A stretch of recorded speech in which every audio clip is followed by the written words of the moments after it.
Hello and welcome, I'm Miriam Cates and this is GBN Originals. Another farmers' protest against Labour's inheritance tax raid has taken place. Let's take a look at what this means for our country.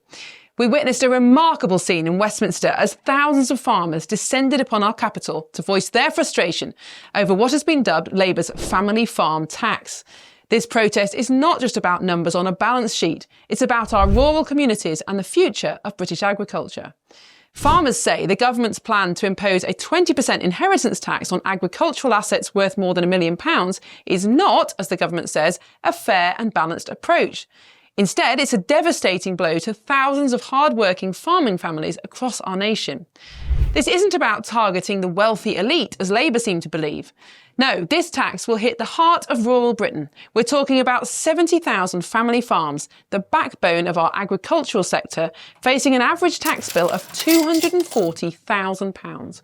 For many, this will mean selling off parcels of land or even closing down entirely, paving the way for corporate takeovers and the erosion of our farming heritage. Shadow Environment Secretary Victoria Atkins has called out this policy as an ideological attack on rural communities. Let's be clear, this isn't just political rhetoric. The damage is real and it's happening now. Farmers are seeing their investments stalled and worry is spreading through agricultural communities across the country. What's truly concerning is that these farmers, the backbone of our food production, feel compelled to leave their farms and take to the streets. As Atkins pointed out, they don't want to leave their farms, they want to carry on growing food for us.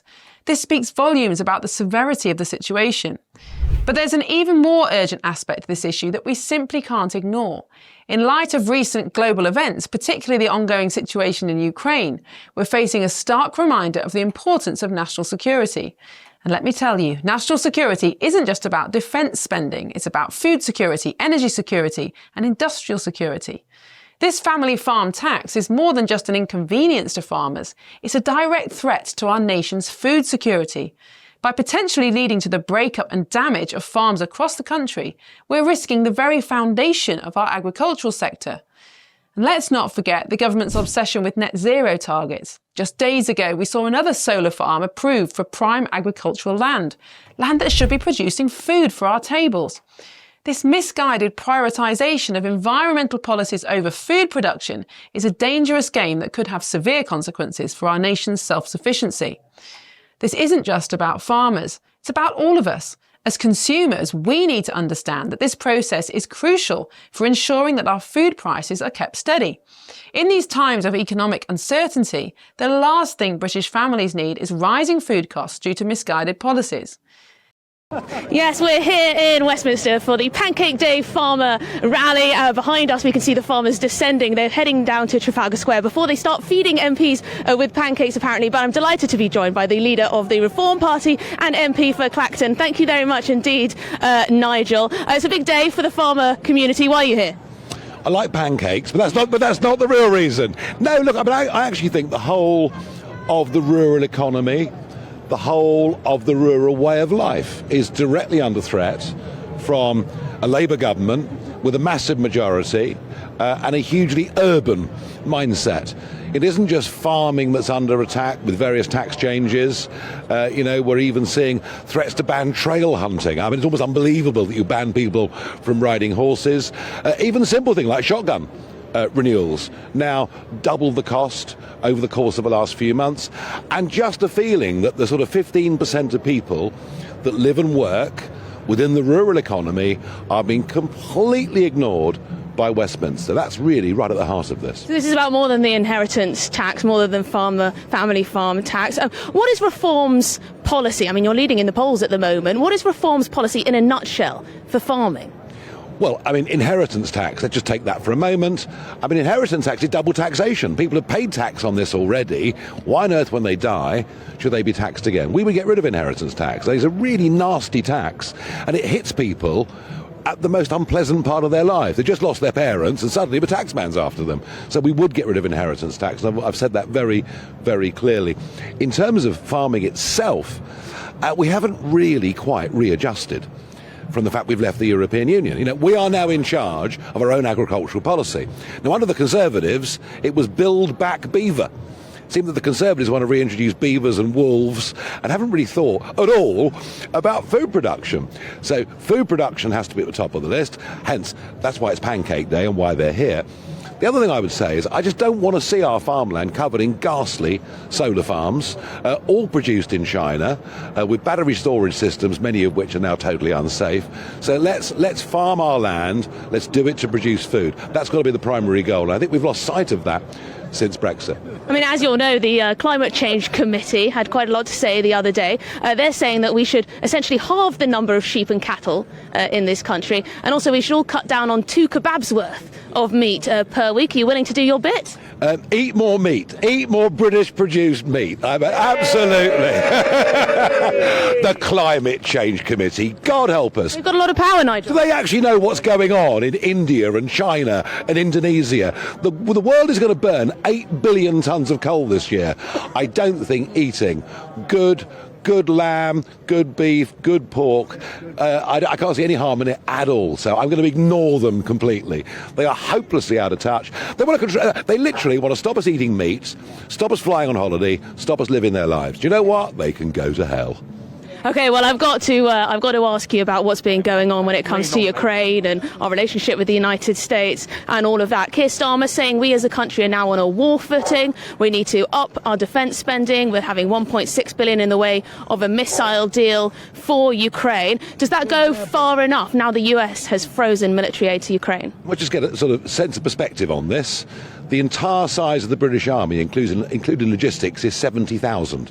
It's the smallest British Army there's been for a very, very long time. Unless we work with the Americans, militarily, we're going to be in a very difficult position. The coalition of the willing without America, Starmer will look round and find that no one's there. So there needs to be a rapprochement between Zelensky and Trump. And interestingly, I think what Starmer showed at the weekend was, with Brexit, we're free to act on our own.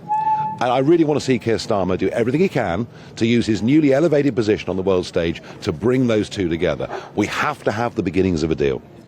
I'm in front of a big forage harvester that's worth hundreds of thousands of pounds. This is the type of kit farmers need to invest in just in order to bring us pancakes. I'm delighted to be with Tim Farron, former Liberal Democrat leader. Tell me, Tim, just how important is this issue to your constituents? Well, massively. I mean, I'm privileged to represent 1,500 farms in the lakes and the dales, the rest of Westmoreland, a beautiful part of the world, but a place where farming is not profitable. So many farmers in my neck of the woods will own their own farms.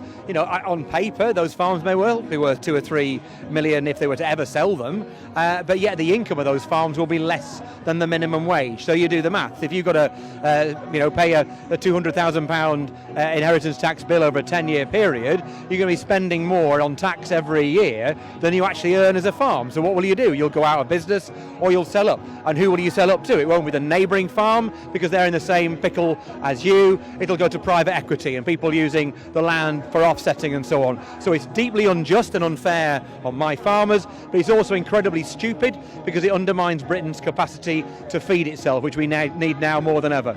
Would you say this is one of the biggest sort of cleavages between you and the Labour Party at the moment? Well, I think the last Conservative government also treated farming terribly. I mean, what we've not mentioned so much at the moment is that this government is ramping up what the previous government did when it came to cutting the basic payment. 76% cut this year in the basic payment, which I think will leave many tenant farmers literally incapable of being able to afford the rent. So we take the view that we're the one party in the countryside that gets the countryside on the side of working farmers, whether they be owner-occupiers or tenants, and we're determined to be that voice. We know what farmers need is to be able to trade freely with our neighbours on the other side of the channel. They need to be supported with public money for public goods, and they need to be, above all else, supported to produce food, which neither this government nor the last one has supported them to do. Now, of course, we've been talking a lot about defence, situation with Ukraine, also the special relationship with the United States. I mean, how do you think things are going on that front? There have been some controversial comments made by J.D. Vance, the Vice President, about us just being a random country. That was one assessment of what he had to say, that hasn't fought a war in 30, 40 years. I mean, what's your assessment of the state of our relationship with the United States at the moment? Well, it's all things are the United States government's choice. They are. If the UK is trying to be a bridge between Ukraine and America, it doesn't really help if one side of the bridge, the bank is crumbling because people on that side are basically digging it away. I mean, JD Vance's comments are offensive and they are ridiculous. People I know lost their lives fighting for our country, but also fighting for America in Afghanistan, Iraq. And so look, we all say things we shouldn't say sometimes, and JD Vance should apologise and ask forgiveness, and if he does, I'm sure it'll be granted. Yeah, we don't normally hear the Liberal Democrats talking about war very often, but would you be pro increasing defence spending up to 3%? What's the policy from the Liberal Democrats on that front? Massively. I mean, we were calling for the increase in defence spending long before any other opposition party did and before the government said that they would. There's no doubt, but for us, the best way to avoid war is to be properly armed and properly defended. And the fact is we have seen under the last Conservative government 10,000 people lost from the armed forces through those cuts, and we're in a position now we have the smallest armed forces for just about 200 years. And so it's vital that we invest in our defence industries and indeed in widening the size of our army to protect peace, to protect Britain's ability to do soft power around the world, and to make sure that we play our part in terms of providing security in Europe. The only thing I agree with Donald Trump on is the fact that the European countries, including the UK, should have been doing more to invest in their own security in the last few years. Frankly, so many of us in the West saw the Berlin Wall coming down and thought, great, peace in our time, and we stupidly, as a whole, West America included, took our eye off the ball, and Putin is the result of all that. It is not too late to put that right. We need to invest now. Do you reckon we need to cut down on the old welfare spending to fund defence? Well, I don't think you do any good if you're trying to defend a country and then you undermine your support for your poorest people. When people talk about welfare spending, pensions are the biggest part of welfare spending. Are we going to have a go at people who've worked hard all their lives, or people who are just unfortunate to have lost their jobs, like any of us can do, like lots of MPs? So taxes up then? So I take the view that in a war economy, then good old-fashioned Keynesianism, what worked in the last time round is that you invest in the economy and that creates employment and it creates economic growth. That's the intelligent way to do it. It isn't by, attacking our pensioners. And one last fun question. What's your favourite topping on your pancake? My favourite topping on pancake? Oh, we'll go for Nutella. Is that allowed? That is allowed. Nutella from Tim Farron. That's the former leader of the Liberal Democrats talking about farmers and what's going on really with our defence and foreign affairs as well. Back to you, Tom. Do we want to be a country that values its agricultural heritage and food security, or one that sacrifices it on the altar of misguided environmental policies? In conclusion, these issues from our fields to our factories are not just policy debates. They're about the kind of country we want to be, the values we hold dear, and our place on the world stage. As we move forward, let's ensure that we're making decisions that truly put Britain first, not just in slogans, but in substance. Thank you for watching. This is Miriam Cates. Don't forget to subscribe to GB News YouTube channel for the latest.